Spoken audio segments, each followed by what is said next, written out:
Sebastian Gorka, who's a broadcaster and was strategist and deputy assistant to President Trump, now serving on the National Security Education Board. Mr. Gorka, if you'll allow that the president is currently 6-7 points behind in the polls, what did he do to shift the needle? Good morning. Good morning, Nick. Great to be back. I don't think any needles were shifted in either direction yesterday. When I lived in the UK, there was a phrase for what last night was, and it was a shower. It was a brawl. It was shambolic. The president, I don't think, was well served by his team yesterday. He had certain old phrases that he's used before. There was no new data out there. And then you had the vice president, the former vice president who wants to be the president, called the incumbent commander-in-chief a clown and a liar. It was a disaster, and also the moderator as well, Chris Wallace, was hardly unbiased. So I'd like to see a better debate next time, Nick. That's all I'm saying. So nobody won. Is it fair to say, Dr. Gorka, that it was the American public who lost? They learnt nothing about either candidate, did they? I think, look, the big political conclusions, if you want to get into that, are two things.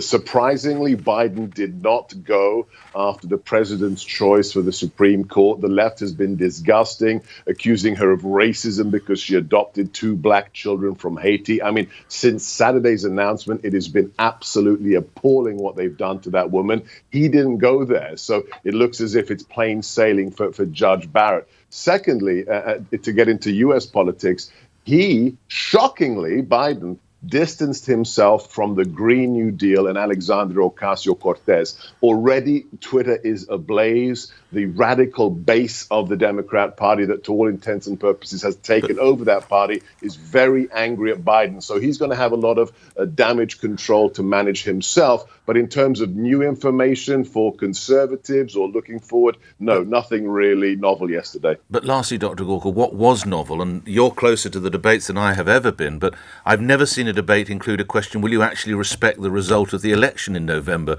To which former Vice President Biden said yes, he would. And President Trump still is not clear, and it could be a great fate. But this is unheard of. Yeah, it is unheard of that the Democrat Party and the mainstream media have not recognized the results of the election 4 years ago. I mean, think about this. We have a Speaker of the House who refuses to call the president the president. We have members of Congress who say that this individual is an illegitimate president. The whole Russia collusion hoax, on and on and on. The impeachment is proof that they haven't recognized the results of the last election. And now we have this disastrous decision by the governors of the individual states, Democrats, to mail out unrequested 80 million mail-in ballots, Nick. That's a disaster. You can't even count those ballots before Inauguration Day. So the president's right. Who knows what's going to happen? We know if there's going to be a victory on November 3rd? We'll see.